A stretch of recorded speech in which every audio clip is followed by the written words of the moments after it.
Hey folks, welcome to Dojo Talks. Merry Christmas, happy holidays.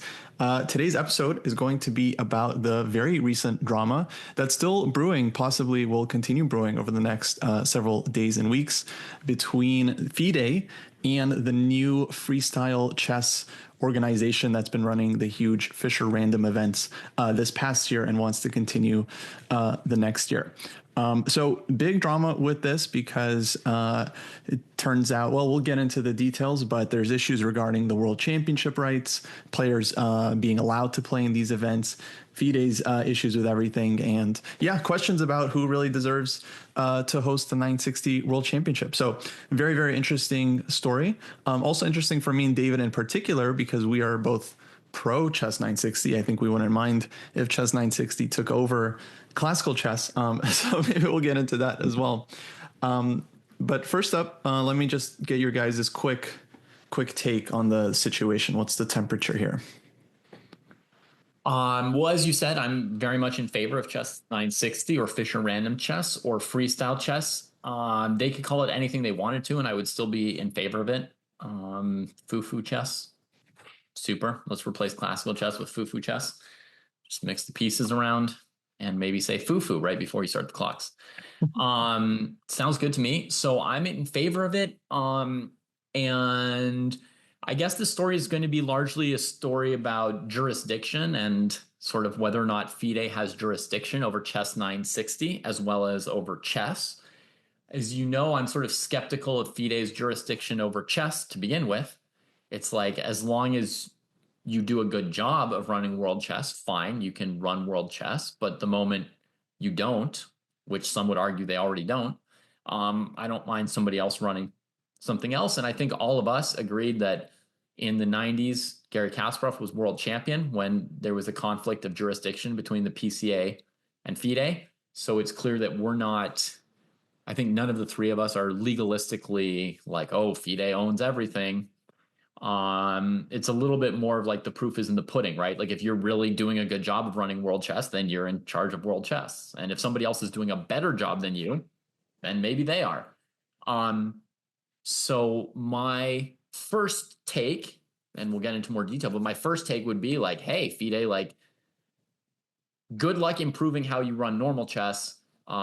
Leave Chess 960 to somebody else who's passionate and excited about it, right? Which is Jan-Henrik Buttner, the player, the businessman financing the freestyle operations, and Magnus, the player, sort of spearheading the move to it. And I think a lot of the other players participating are probably into it to varying degrees as well. So let them try their thing and let's see how good a job they can do. Yeah, I guess what I want to, I got a slightly different angle. So what I think happens is FIDE tried to run its own Fischer Random thing before. Now, they weren't calling it freestyle. Maybe the word freestyle is a better name. And me and David were talking about how this comes from swimming. And in swimming, apparently, even though the crawl's the fastest, if it's called freestyle, you can do whatever stroke you want. So I think that's the idea of this name. It's kind of cool. In any case, whatever you call the thing, it didn't take off. When the FIDE ran it or any other organization ran it as a world championship event, there was not the eyeballs or the interest in it. And I think this thing, what it shows is FIDE is nervous about this because they're thinking maybe David's right. Maybe David's right that this is actually more interesting. Now, maybe it is going to garner the eyeballs. Now, I disagree. I'm happy to be wrong about it, by the way, but I disagree in the sense that when we were preparing for the show, we couldn't name who won these championships before. None of us knew who won it. And I didn't care when those events happened. It wasn't interesting to me. And I think most fans are that way. And one of the things just about sport in general, whether it's chess or something else, it doesn't matter if you have some utopian vision about what a sport should look like. If the fans aren't into it, it won't be anything. It simply won't, So like, let's say you're into women's sports or something. It's only a thing if people become obsessed with it. Like somehow women's tennis took off, but like other women's sports didn't take off, right? The fans weren't into it. So my sense so far is that's where we are with this freestyle thing. And I think if it has a chance, it mostly is coming from the late Magnus's, and I say late, I mean late career Magnus, and his dissatisfaction with classical. And so now he wants other things to be more important, like blitz and rapid and freestyle, and no one cares, Magnus. No one cares, But even though you don't care, you think that the chance for this thing would be if there's a really serious push from Magnus, because he's a very popular figure in the chess world, he could push, he could perhaps move eyeballs to it. Right. And even if it isn't super impressive, I think they feel threatened that this is taking something out of their domain. And we should add, really similar, to like the Kasparov PCA thing, because Magnus, I mean, I believe he's directly involved with the Freestyle Association. Like he has like a stake in it, like he's a shareholder, like a major shareholder, right? So, and he's still the number one player in the world. So I think FIDE is probably rightly terrified that if he decided to pull a Kasparov and decide, hey, freestyle chess is now the only world championship I want to participate in, and like this is the real chess, and then Naka joins him and other players join him, then that would be a big problem for FIDE. Right. Like if instead of a 2-game exhibition match against Fabi before the world championship started in Singapore, what if Magnus had played a 20-game match against Fabi during the match in Singapore, right? Like, does that upstage, does that draw away eyeballs, does that, insult them in a way, right? So maybe that's kind of the fear, Kostya. Yeah. And okay, to answer your question, I feel like it still wouldn't, because I don't think the fans are into 960 from what I've seen. I think a lot of fans, they like the original position because they know a little bit about it. They know a little bit about the opening. And I totally get it. Once you rearrange the pieces, it just starts to look funky. It starts to look like a variant and not like serious chess. So there is some, there's definitely a discussion to be had whether 960 is truly the future. That's definitely a big question. Personally, I don't mind those drawbacks because of the advantage of getting to burn all of our opening files and just getting rid of that and just being able to play without hours and hours of preparation. But okay, maybe we should give some backstory how this drama unfolded. So for anyone that wasn't following, this all kicked off just a few days ago, actually, with a tweet from the Freestyle Chess Association. And it was this statement that they released saying that basically, it was an odd statement because no one knew about the drama until the statement was released. And the title is Freestyle Chess and FIDE, where nobody knows what they're commenting on. Yeah, so it's just really just like out of nowhere, and it's like all of a sudden Freestyle is posting this thing, and it's like, by the way, just so everyone knows, there's no issue with FIDE. We've worked it all out. It's like, worked what all out? Like, what are you talking about? But the key thing in the statement is that, okay, they say Arkady Dvorkovich directly addressed Magnus Carlsen and Hikaru Nakamura, stating, I quote, players will not be affected in any way. They can decide on their own, and FIDE will not take any negative action. And that's a huge thing because that's kind of FIDE's major negotiating point here is that if a player does participate in a competing cycle, then FIDE can boot that player from their own FIDE event. So like for players to play in the FIDE candidates and things like this, they basically can't participate in anyone else's world championship cycle. And then, we had this drama beforehand with the chess.com world championship that they ended up renaming to the global championship. And so this is kind of more along those lines in terms of the issue. The other thing the statement says also is that, let me just read here. While FCPC and FIDE continue amicable discussions regarding the mutual recognition of future world championship titles, both organizations emphasize their shared commitment to collaboration and respect, regardless of the outcome of these discussions. So this in particularly just like, to me, screams like volumes about what was going on before this. But I'm glad that they committed to a mutual understanding and respect.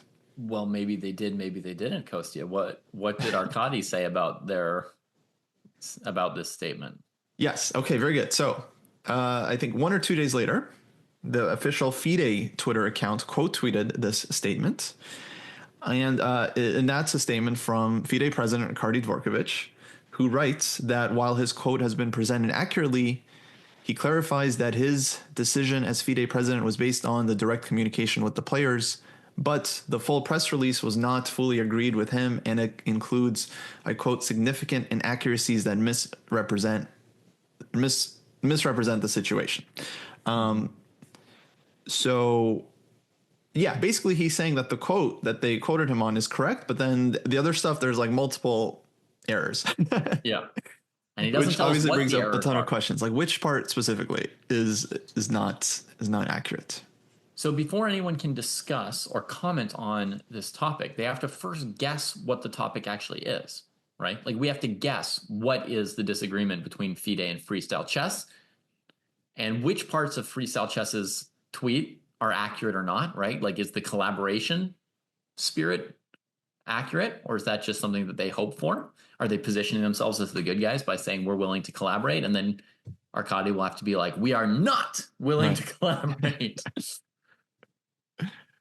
You kind of have to guess what you think the conflict is and to what degree it is still a conflict.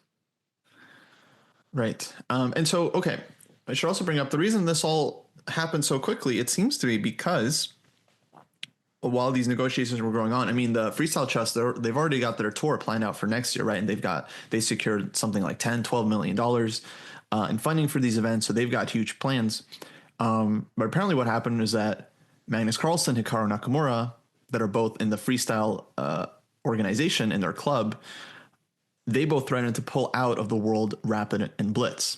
So I don't know what exactly sparked that. So FIDE must have threatened something, right? Because something must have preempted them threatening to pull out of the World Rapid and Blitz, which is just, huge blow to FIDE, just to be clear, because this is a huge event for them. It's a world championship. It's being hosted in New York, huge venue, first time in the US. They desperately want Magnus there, right? They want him to play a game with like Trump or Elon Musk, right? They're praying for this over this next week. So them threatening to pull out of this event, I mean, definitely that's a huge, huge threat. So clearly, that's also FIDE's main leverage would be to threaten to ban them from those events. It's like who needs the event more, right? The players or the organizer?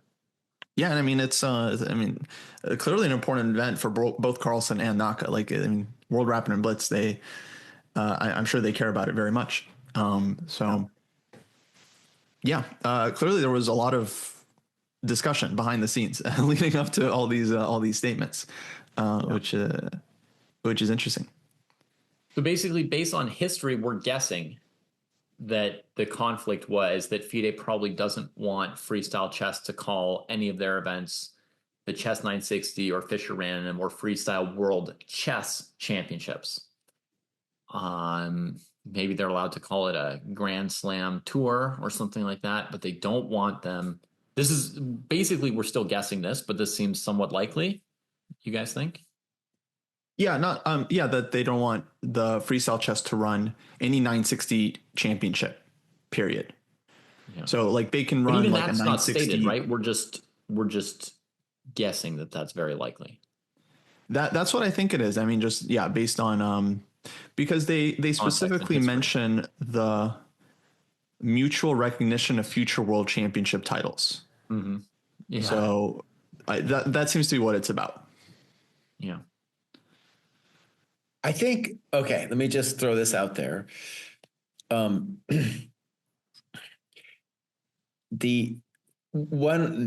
If you were just some rich guy and you wanted to promote this, you could approach FIDE and be like, take my money and call this the Freestyle World Chess Championship. Mm-hmm. And FIDE would take your money. It would gladly take your money to do that. But I think what's really at stake is the branding, where Magnus in particular would like this to be recognized as not just a variant of chess, but like the World Chess Championship, right? So that's the ultimate ambition for people like David, who I think want this to become the real thing, to say this is the actual World Chess Championship. And the other one is just classical, whatever, the old chess world championship. Oh, the old chess world championship, right? Yeah. You know, so I think that's what's at stake. Couple things. This FIDE Blitz and Rapid is a good thing to talk about in terms of fan interest. No one cares. No one cares about this thing in New York City. I could have gone up there. I was like, I could even play in the thing. Any chump GM can go up there and play. I don't even want to. Not interested. Could have played. I'm not interested. I would have taken your spot, Jesse. I wish you would have. Yeah, maybe you're an older demographic and there's a younger demographic that does care more than you. Well, we'll see. We'll see. But I'm just going to guess that, like, like those Title Tuesdays in a lot of ways are going to get just as much interest as this thing. And people, it's just, they don't care. And it's actually really interesting, especially coming off the World Championship we just witnessed and the whole historical backdrop we did of the World Chess Championship, is that you can't just create a new event and just say, oh, this is cool, and that now it'll be a thing. Like the World Chess Championship is grounded in such tradition and romance and death and, drama, that it's not something you just kind of like, it was cool, but now we're going to do this other thing. It doesn't work for this fan, and I know for the other fans too. Like all these new fans in India, they're totally pumped, dude. They could care less about Magnus winning some Blitz event. No, they don't care. They don't care. Probably Indian chess players who like Blitz. I think that largely what Jesse's bringing up is this question of what is going to have fans, right? What's going to attract eyeballs, right? Kostya talked earlier about, there have been some issues with fans uptake on watching Chess 960 because it's not the positions they're familiar with, the openings that they're familiar with, etc. And now you're asking, will people watch Blitz and Rapid? And one thing I want to say on whether or not an event is going to get viewership is sometimes we assume it's a certain way based on the viewership there's been in the past, and some little change in the format or the presentation could seem like a little random detail that actually is going to determine the truth of the question of whether or not there's interest. So let me explain a little bit more what I mean by that. Like you could run a Blitz tournament and have people uninterested in watching it, but then you run a different Blitz tournament where you've got cameras of the players and somebody who's like a particularly good commentator for chess that's happening in 3 minutes. It might be a different kind of commentator than someone you had for the FIDE Classical World Championship, right? And suddenly you could get like a cult following for that, or not cult following, you could get a huge following for that event with the right presentation.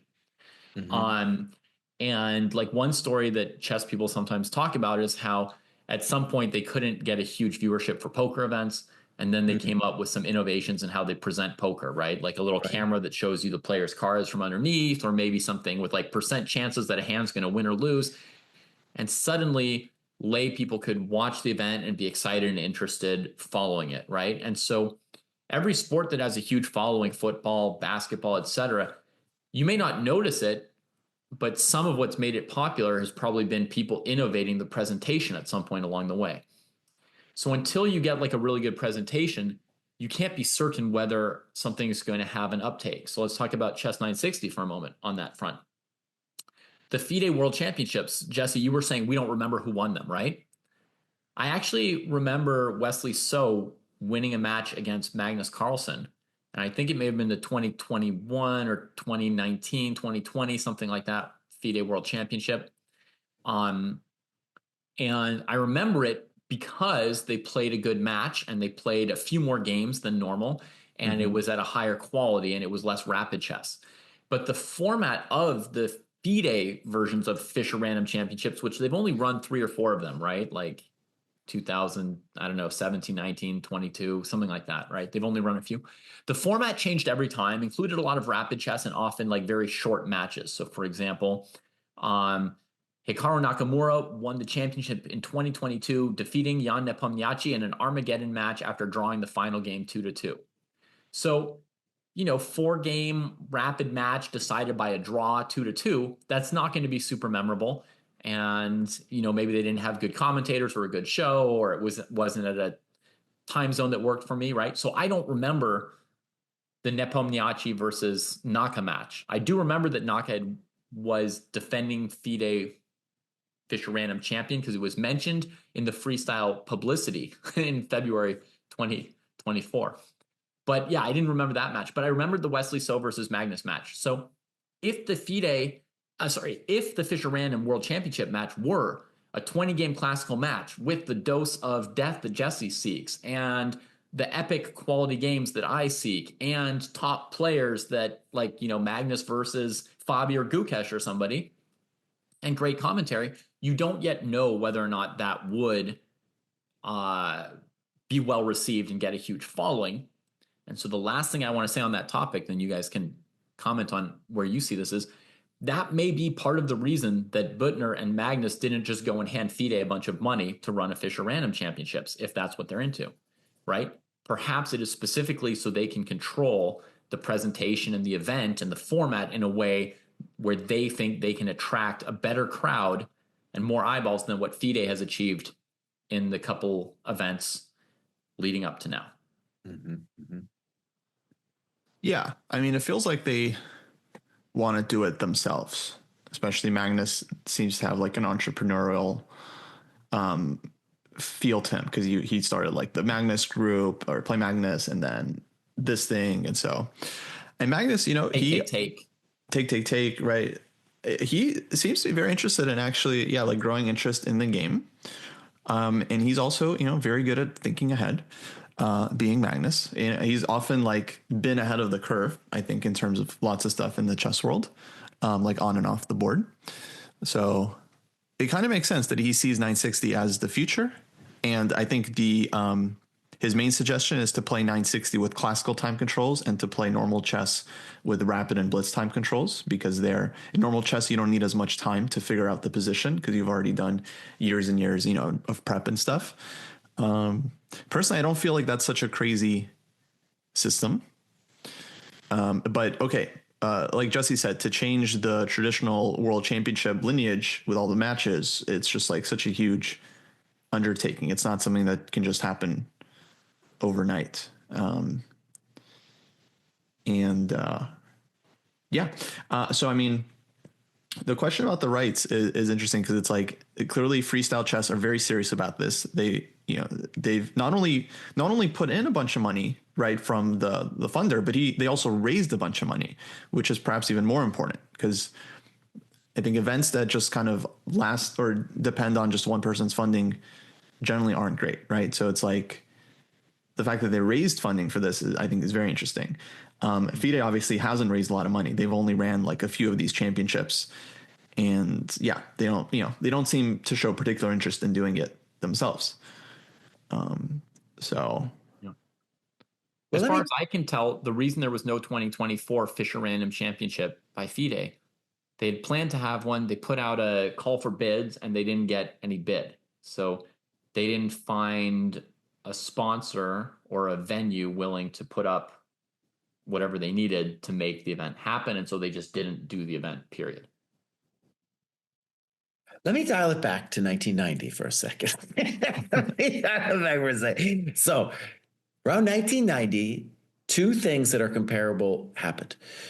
It was the beginning of the assertion that the only way to save chess would be through rapid and blitz. And there began to be rapid ratings, and Walter Brown had his big World Blitz Chess Association, and I got invited to this thing and whatever. It was a big old shebang. And people were earnest. They were very earnest that this was going to take over, and it did not. No one remembers who was the world rapid champion of 1991 or the Blitz champion. Nobody knows. And I think there's a variety of reasons why it didn't take off, and maybe Freestyle could think about a couple of these things.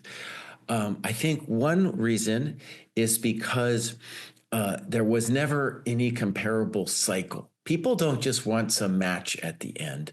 They want a qualification process, and they definitely don't want to match something that happens every year. So, for example, right now, this World Blitz and Rapid, it happens every year. No one cares. Same thing. One of the reasons why the FIFA World Cup is so great, it happens every 4 years. And then on a different 4-year cycle, you have the European Championships, which is also an amazing event that everybody pays attention to, right? So you think almost if they ran less FIDE World Blitz and Rapids, people would care more and follow it more? Oh yeah, scarcity creates a desire, and every year that's nothing. But now that we're, for example, I'm sure in some of the next coming talks, we're going to start thinking about the qualification process for the next time around, who gets in, and it's this whole buildup. And there's like, I'm already thinking about it. Who's going to be in that tournament then? How is it going to happen? All right, what's the controversy about who gets in? Blah, blah, blah. Great. Right. Great for the fans. It stews in your mind, in every fan's mind, for a couple of years. It's like, absolutely doing. Oh, dude. Yeah. Who's going to make it? Is it Eric Geisy? Is it Fabi? Who knows? Let's tune in and find out. Yeah. The other thing that's really interesting to me about it in hindsight too is something about Blitz and Rapid is it doesn't take a lot energetically to do. So you can play Blitz all night and you're not wasted because it's not involving that system 2 thinking. But when you start playing longer classical chess, boy, you're going to get wrecked. And so part of the interesting thing that fans, I think, maybe if they're not even chess players, but they can pick up on is the incredible pressure of a longer match. Right. Mm-hmm. And so, for example, is Ding going to crack? Did he crack? And was it because of the pressure? All these kinds of interesting psychological questions that just don't happen when you're playing Rapid and Blitz. I've never felt it as a player or as a fan. Have I seen it? Right. Yeah. So one of the things to say, I think, about this freestyle is that if it's going to be something, it needs to have a longer cycle. It obviously needs buy-in from the players. It needs money. And it needs that taste of death. You need that taste of death for it to be an interesting sport. And just to contrast it just with other sports for just a half a second, like when we tell our kids to play sports to be healthy, but the sports that actually make it all have a touch of death. Like Kostya was talking about how American football has concussions and it's terrible, yada, yada. It's that taste of death that makes it interesting. I know that sounds terrible, but like when you think about it, of all the sports where somebody's really pushing it to the very limit, watch the dude doing the 1,100-pound deadlift and his nose gets a bleed afterwards and he passes out. Amazing. Amazing. You push yourself to the limit, something weird's going to happen. But, this Rapid and Blitz, nothing weird's going to happen. People just going to walk away and no one's going to care. But anyways, I think it's the Blitz and Rapids, are they 3-day events, each of them? Usually, I think something like that. Yeah, it's like 3 days for the Rapid, 2 days for the Blitz. 2 days for the Blitz even? Yeah, I thought it might only be 2 days for the Blitz. So Jesse said, it just doesn't have that much viewership. Without getting too far distracted, Jesse, I want to ask both of you what you think in terms of my comment about viewership might be related to, format and presentation. What if they had a cycle for the Blitz and Rapid? What if the final stage of the World Rapid Championship or the World Blitz Championship were something like a 40-game match where you sit down and you play for, you play for 10 hours a day for 4 days in a row or something like that against whoever came number 2 in the qualifications, right? Like, what if this 18-round tournament they run were just a qualifying stage, right? And then you took a couple people and had them play basically death matches against each other. Do you think that then Blitz and Rapid could get eyeballs? Let's say you couple that with a bit of scarcity, Jesse, make it once every 2 to 3 years, have people have to qualify for it, and then have like a final stage where it's more like person to person, closer to that match feeling. Mm-hmm. Well, actually, this is empirically provable because I'm almost certain that the most watched Blitz match of all time was when Naka and Carlsen hooked up in a random hotel room and played Blitz all night, dude. I'm pretty sure that was the one where but nobody watched it. It was private. Yeah. That was the least watched Blitz. Yeah, okay. But in terms of like hype and like who won, what was it about? That story, as a fan for me, that's like, oh, that's interesting, you know? Yeah. Yeah. I think one of the most watched events on chess.com in their broadcasting has been the finals of the Speed Chess Championship when it's been Magnus against Hikaru. Right.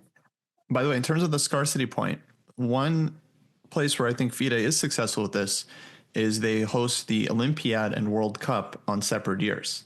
Right. So both of those events are every 2 years and they're alternating and they're always bangers. Like the Olympiad is amazing. The World Cup is amazing. And I don't feel like I'm missing either of them on the year that they don't like this year. We didn't have the World Cup. We had the Olympiad, which was great. Right. We didn't have the World Cup, but I wasn't thinking like, oh, I wish we had a World Cup this year.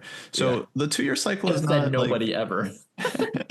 The 2-year cycle is not such a bad idea. But I don't know. I'm sympathetic to having a new world champion every year. I mean, I think it's like it's an idea that makes sense.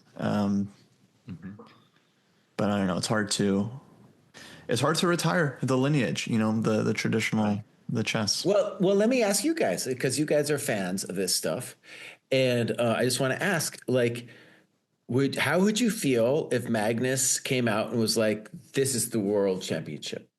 And if you were that pumped on 960 or whatever you want to call it, would you get behind that idea that this was in fact the new world championship? Like if he didn't just say I'm the Fischer Random champion, he said, this is the real chess. Yeah. I have won this Grand Slam tour, the inaugural tour that they're doing in 2025. And I am the world chess champion again, as well as the world one. If he said that, would I back him? So it's going to, it depends a little bit, Jesse, right? Like, I think sometimes people want there to be a clear legal answer, right? But I'm not a legal person. I think it's going to depend on how legit their qualification system is, right? And how intense and serious the match is, right?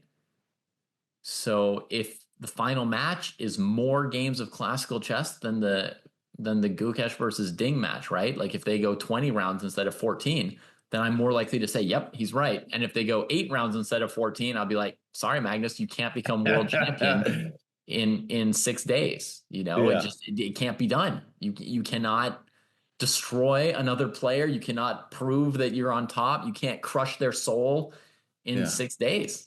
Like they're just going to bounce right back. Yeah. So it's going to depend on details for sure, right? But so far, what I hear of the cycle, I like, Jesse. So it's fairly promising as far as the cycle format, right? They do 4 or 5 Grand Slam kind of events. Each of these events, they invite like 6 top 10 or top 20 players to, and they've got 2 qualifying spots. One of those qualifying spots is going to come from sort of an open qualification through chess.com, right? Where anybody can take place. You know, chess.com has done these qualifiers before where first you've got anyone can play, and whoever qualifies from that can play in an event that any titled player can play in, plus people who've qualified before, right? And then they start going to sort of knockout matches and so forth, right? So essentially, they're going to have a world championship that anyone can participate in. For me, that increases legitimacy. But the key events are going to be very elite level, which is important as well. The only thing I haven't heard yet is how they intend to decide the world championship at the end, right? If they intend to not change the format for their final event and have it the same as all their other Grand Slams, I think they've got a cool format for the Grand Slam. But if the world championship is decided by a 2-game match, then I won't be able to say that Magnus is the world champion, right? Right. And he won this GOAT challenge last year in February. Great event. And in the end, he beat Fabi 1.5 to 1/2. As far as a 2-game chess match goes, it was a fabulous 2-game match. If you haven't seen it, Jesse, I recommend it, right? Like I would recommend a book or a movie. It was a great 2-game match, but it wasn't a world championship match, right? If somebody afterwards be like, oh, look, Magnus is now world champion, I would say, what? Right. A fantastic game, but he didn't play a fantastic match, right? That has to take a month for David. Yeah. Yeah, that's interesting. I don't know what would happen. I don't expect it to happen. I don't expect them to rival the actual chess world championship. I think they're mainly going to fight for the rights to the 960 championship. That would be very interesting if Magnus all of a sudden decided or proclaimed that this is the real chess now. I think it would just depend on how many like grandmasters follow in his steps. Because if he's the only one playing 960, or he's the only one that considers himself the champion, then obviously people won't take it seriously. But like if in interviews Fabian Wesley were like, yeah, we played, there was a prize fund, but Gukesh is the world champion. Yeah, and I mean, we're the only person calling to, himself world champion anymore. Yeah, but it's so tough to imagine that people are going to change so quickly from what we have now to calling 960 the real chess. I think this is only like a matter of years, if at all feasible. Yeah. One thing that I think is kind of hilarious is if there was gonna be a variant of chess that I would be interested in as a fan, it would be Bughouse, right? And if they do this event, I want people to be able to talk, dude. I want them to be able to say some shit, man. I want to hear it, and I want them to be able to no holds barred. They can swear whatever they want. They can insult their mothers. That's what I want, because that's the psychological drama that I think good Bughouse is made of. When somebody's really spitting on the board and saying some stuff, Yeah. So if they did that, one of the things that's funny about this whole FIDE thing is, let's say Büttner wanted to do that, right? And then is FIDE then going to come in and say, oh, wait a second. No. We have jurisdiction over that too. I think there's a precedent for that, because I'm pretty sure chess.com did run the Bughouse World Championships. Mm-hmm. And I don't think FIDE had an issue. At least I didn't hear FIDE having an issue with that. Right. So it's interesting that somehow this thing touches their coconuts a little bit more than the Bughouse does. Yeah. Just quick question, actually, because I forgot to look this up. Is there a separate rating system for FIDE 960? No. Okay. So they just have the classical, rapid, and blitz rating systems. Right. And then for 960, they like 960. So because they don't really care about like the Horde World Championship or the Atomic World Championship, right, or Losers Chess or any of that. But 960, they want Fischer Random. Yeah, they want to keep it. So in terms of my first response at the top of the show, Coasty, about who's doing it better, right? And then that's the real deal. If the freestyle tour decided to make Fischer Random ratings and rate their games and have a separate Fischer Random rating for people, that would be one step towards, they're running it in a more serious and better way. FIDE doesn't even have Fischer Random ratings, and then they want to say they're in charge of the World Championship title, and here's an organization that's actually got Fischer Random ratings. They seem more legit, right? Let's say that this tour decided to also sponsor or partner with national championships in Fischer Random chess, right? In classical time control Fischer Random chess, from the US to Germany to Zimbabwe, etc. Again, then they're doing the whole thing, and FIDE just wants to be like, yeah, we run the world championship and we do nothing else, invest nothing else in it, don't show any other interest in Fischer Random chess all 11 and a half months of the year other than their match. Then again, you would say, the people who are actually doing something, they're the real Fischer Random Chess Federation, so to speak, right? Or Fischer Random Chess world entity. So FIDE hasn't done anything since 2022. Right now, to me, that gives them a fairly tenuous claim. Yeah. To anything, any jurisdiction over Fischer Random chess. Like, when did you last run a Fischer Random event, bro? Yeah, they can't be like, well, we were going to, we were just about to. Right, we're just about to, but we need someone else to give us money and maybe in a couple of years. But in their defense, right, they ran it. People weren't interested, and they took a bath. So I mean, that's part of my point. It's like, I think they should let this Büttner guy do it. And if it's successful, I kind of don't think it will be. But if it is, then I feel like FIDE's a little jealous. I feel like we wanted Magnus Carlsen and raise a bunch of money with him, and it's almost going to be worse for them it's going to be the worst case scenario for them is if it's successful, which is kind of sick, right? Because normally, you shouldn't go around wishing a lack of success on others, right? But if it's successful, not only could it rival and pull some eyeballs from what they're doing, but number two, it says, oh yeah, and the problem with Fischer Random Chess in the last 3 world championships wasn't Fischer Random Chess. It was that you guys were running it, right? Like How it was running being it into the presented. ground. Right, Yeah. right. Yeah, it's very interesting. I also didn't know until just the statement that chess.com was involved with the Freestyle Association. It sounds like chess.com and Danny Rensch were like involved in, you know, the discussions, debates, whatever was happening behind the scenes. Yeah. So that's also interesting because chess.com, you know, people always rumor that they want to overtake the world championship at some point. Right. Yeah, chess.com has had like a mix of like, to what extent do we collaborate with FIDE versus ignore them versus like take over the world and do things on our platform, and we've got the eyeballs, so now we can call it the world championship. And then according to the Stampede theory, which Kosti and I are both slightly ascribing to, right? Like the place where everyone goes, that's the real thing. According to that sort of Stampede theory, they could just say, oh, now we're running the world championships, you know, FIDE who? We don't care, right? So it's always been unclear where chess.com was going to position itself vis-a-vis FIDE. But yeah, Danny's mentioned in that press release by name. So he was either participating as an interested party from one side or the other, or he was mediating on the argument between FIDE and Freestyle Chess. But I think also, you know, there was this big announcement about 7 to 10 days ago that chess.com was officially going to partner with the Grand Slam Tour. At the time, there's no mention of a world championship and there's no mention of FIDE. It just says chess.com is going to officially partner with the Grand Slam, the Freestyle Grand Slam Chess Tour for 2025, which includes being like an official platform for the broadcasts and the publicity, and running the official qualifiers for one spot in each of those events. And maybe some other details, but those were the 2 headlines of that partnership for me. Right. One thing too that I've always I felt for years now, is that Danny and chess.com have been making concerted efforts to degrade classical chess. And they've done a number of things. The biggest one in my eyes has been to not really have a classical rating. You know, they have their longest rating counts 10-minute games as being a rating.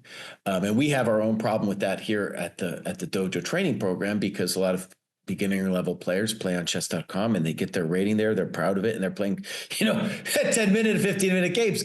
And it's like, Danny, buddy, you know, there's a problem here. And so there's other instances of that too. So I feel like that's maybe Danny's intuition, or maybe it's a bigger strategy of trying to undercut classical chess. And if anything, I think Danny was been surprised at how interested the world was in these classical world championships, because dude, I feel like they've done so many other things, put a lot of money into other things, like that 2022 rapid thing they called the World Chess Championship for 8 days. You know, it feels like they've been for a long time trying to change it into something else.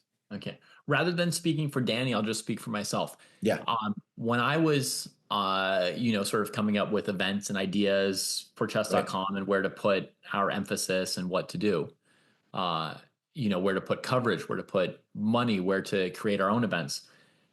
You know that I'm a big proponent of classical chess versus blitz and rapid. But to me, I came up with things like, you know, the speed chess matches that last 3 or 4 hours, right? Stuff like that. You know, or we had the idea for like a weekly blitz tournament, now known as Title Tuesday, right? Right. When we're looking at that kind of stuff, it's not necessarily because I don't like classical chess, or not necessarily because people at chess.com don't like it. It's because you're an online platform, and what are people coming online to play? Fair, like, yeah. You know, back in the day, I can tell you it was very rare for people to come online looking to play classical games. We had a lot of people coming online to play correspondence chess. And so for a long time, we were coming up with correspondence type events, right? Like vote chess matches between guest grandmasters and the chess.com user base, right? Because people would come in and they'd vote on a move, and then Right. a day later they'd come back and see what the grandmaster moved, and they would discuss it in forums. And then similarly, it would be like teams, right? So like there's these clubs on chess.com, and the clubs can challenge each other, and they'd play matches, and there'd be leagues for that kind of thing. But then there was a lot of blitz and rapid. People didn't usually come online to sit on their computer for 3 or 4 consecutive hours, right? They came to play a game for 5 or 10 minutes, or they came to check in on their games, play a few moves, and then come back tomorrow. So I don't know that there's any, that's just my experience, that it may not be any desire to denigrate or deprecate classical chess in terms of their focus. It's more like their focus is, their users and their natural platform. Good. I think actually, just quickly, so in fiction and and even sometimes in politics, there's this phrase, the medium is the message, right? So obviously chess changed when it became an online thing. And so what you just described perfectly points this out, is that whether it's an intuition or a strategy on chess.com's part or not, it's simply in their interest as a platform that is serving this huge population of players playing blitz. It's in their interest to create faster time controls to be the basis of what's interesting. I'm not even trying to say like it's in their interest. I'm saying it's kind of like that's their domain or their right? Yeah, like, that's what they're going to push. If you've got 50,000 blitz players online, why would you say we're running the February classical championship? Right. Yeah, I'm totally with you. Totally with you. Yeah. You're out of touch with your users, right? Yeah. Okay. Yeah, I mean, I don't know. I don't see chess.com as I feel like I don't think they view, open events or OTB events as the enemy. I feel like they view them as part of the chess world. I don't know. That's my feeling on it. Yeah, I mean, anything I know is 10 plus years out of date at this point, but this may echo some of what you guys see in the dojo. The thought on chess.com was, if our online blitz users were going to play in OTB classical games, that wasn't taking away from time they could be playing blitz on chess.com. That was sort of deepening their relationship with chess. And those were the people who were more likely to keep using the site and coming back for lessons and videos and things like that. So it was in my era, which admittedly things have changed very quickly, but in my era, it was seen more like symbiotically versus like a problem. You guys, what's your experience? Do you want a dojo person to be online tracking their training, or do you want them to go to an OTB tournament, right? I mean, you don't have a problem with, we're not trying to discourage people from going to OTB, quite the opposite, right? Right. Yeah, absolutely. I think it was a really interesting point you guys brought up about how, in order for a world championship event or some kind of big event to get a lot of interest, it has to have a lot of meaning. But meaning is not something that money can just buy. It takes time to develop. And that's why like the chess.com global championship, like they did it once, is this huge event. They have this huge final, but it doesn't have this century old history backing it up. They put more valuable. than $1 billion into it, right? Yeah. There was at least $1 million just in the prize fund, and then their broadcasts and their fair play, like who knows, maybe another $1 million on logistics. But once stuff gets going, then I think it can kind of break through. For instance, like the Speed Chess Championships, I think people do care about those. And, people care about how many titles like Carlsen won, has Naka won, who like their score in the SEC. And Title Tuesdays now, I think people are starting to care about or have been caring about for quite some time. Because Title Tuesday is something that's been around forever.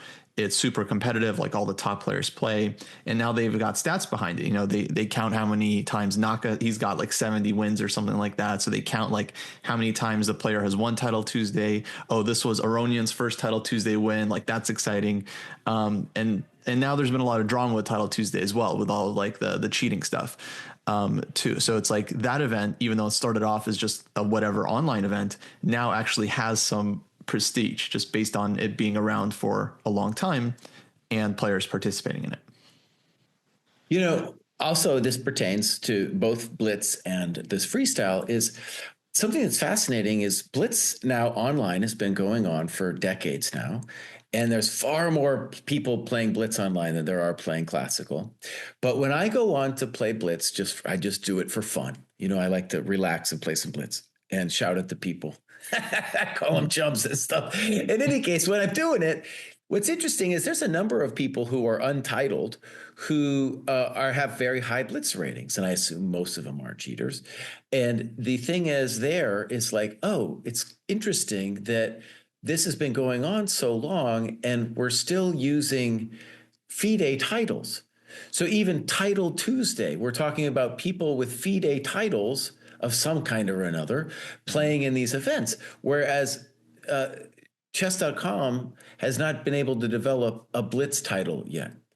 And so that's part of the whole history of the classical game, that we have these titles, people work toward them, they mean a lot for them.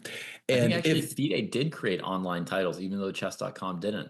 Didn't they make these like Arena GM, Arena IM? Oh, yeah. No one cared. Didn't catch on. Didn't catch on. Okay. Anyway, it's like freestyle chess would need its own rating system. It would need its own titles. Agreed. Right? Or else it's not going to have that feeling of acculturated history inside of it. Yeah. It needs everything. Now, but Kosta makes a really good point. Not everything's going to break through, right? And just throwing money at something doesn't guarantee that it will, but every now and then something does break through, right?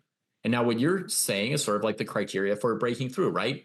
You're saying, we mentioned Title Tuesday, right? Longevity. That's one thing that causes something to break through, right? If enough people believe in something long enough to keep doing it, that's one thing that helps build its meaning, right? Now you're saying we need titles, we need ratings.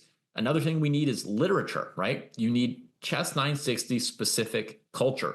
You need stories, you need tournament books, you need, online courses or whatever, right? Whatever it might be. Maybe it's memes, maybe it's YouTube shorts or something that I won't be pumped about, but it's going to need it's going to need a whole bunch of things, right? To break through. Yeah. You're going to have to acquire all those things. And here's something interesting. What has broken through? The World Chess Championship has broken through, my friends. When you look at just the rise in interest over the last several cycles, it's just gotten bigger and bigger. It's astonishing. So David was talking about how the presentation matters and so on.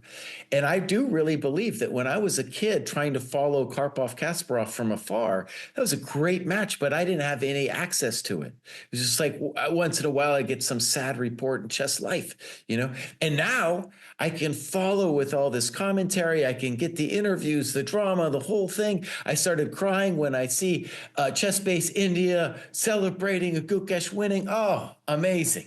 Yeah. So I think it's really the World Chess Championship that's broken through.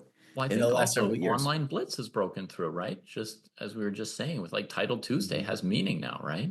You've got like leaderboards and history and so forth. Online Blitz. It's not at the level of the Classical World Championship, but it's between Title Tuesday, Speed Chess Championships, these things are shorter and more entertaining and less like deeply entertaining for as many people. But they're things that are potentially here to stay, right? They've built a following. You've got great eyeballs because, for example, Title Tuesday gets streamed by 100 people who are participating in it, right? So you have to see its viewership as like 100 streamers' audiences.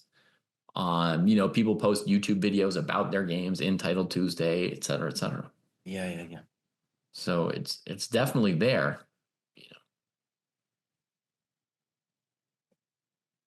Yeah. So interesting questions. We'll see how this develops.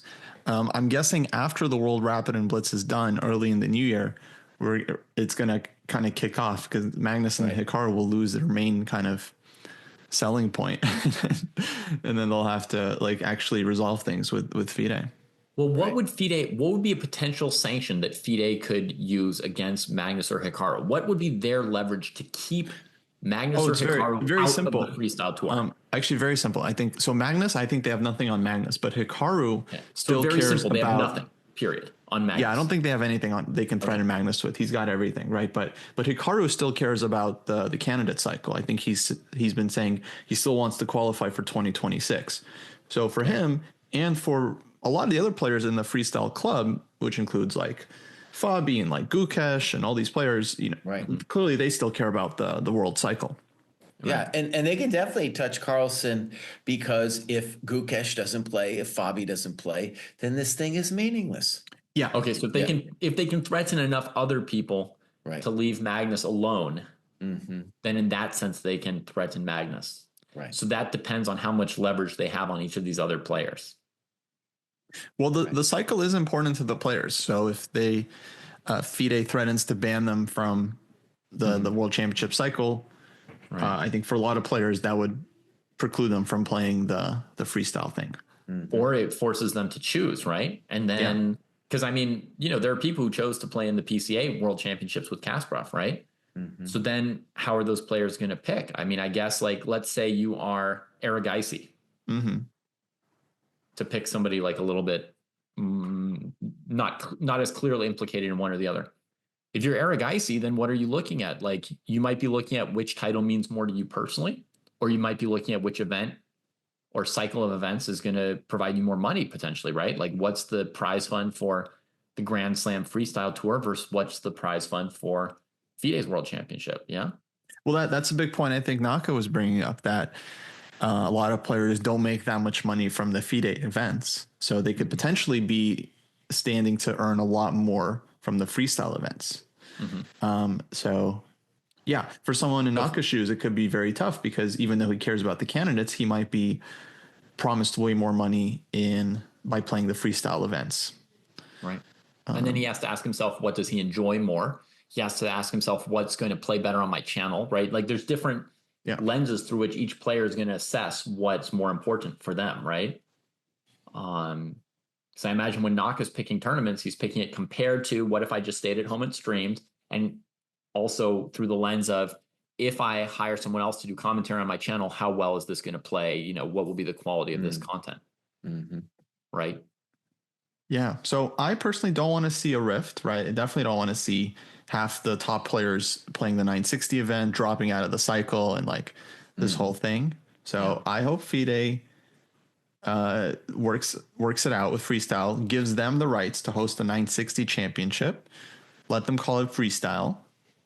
FIDE still keeps the rights to it because they're just kind of licensing it out to this other company, which I think they've done before. With every time FIDE is not hosting the World Championship matches, right? They always get a bid and an organizer that does it. So, I think they should just accept that like this other organization can maybe do a very good job. They've got Magnus on board. They've got all the top players on board. And so hopefully FIDE can join them rather than fighting them. Well, the thing is, I think FIDE often thinks their hand is stronger than it actually is. Like, they might think they've got some leverage on Magnus. And as you guys said, after 1 second of reflection, they literally have like, he doesn't want to play in your cycle. Like, they've got nothing on him, right? They might think they've got more than they think they have on Naka or anybody else who might be like happy to be like, sure, you want to threaten me and be a jerk to me and like think you're attacking my livelihood when you're not even helping my livelihood as much as you think you are. So I think they often overestimate the hand that they have and that they're playing. And then the other thing is they're going to want like pounds of flesh, right? Like Kostya says, they could just be like, okay, fine, here's the rights, but they're going to want to like charge Freestyle Chess for the rights. They're going to want their 25% of the prize fund or whatever of like the finals, et cetera, et cetera. They're going to have all their demands. They're going to want an official FIDE broadcast or who knows what. They're going to want exclusive rights to the cameras from the event that they can then resell to someone else or something. You know what I mean? They're going to want too much. They're used to some kind of essentially corrupt dealing. You just threaten people or talk to people in back rooms or offer some perk here or there, and then you just get your way. And I think they're probably going to misplay their hand as they usually do. Yeah, that's the fear. Yeah. Okay. I guess we'll see how it goes. Yeah, we'll keep an eye on it. Folks, thanks for listening. As always, please check out the Patreon. If you'd like to support the podcast, you can vote on future topics and suggest topics there as well. This will probably be it for the year. So thanks so much for listening, and we'll see you in 2025. Take care, everybody.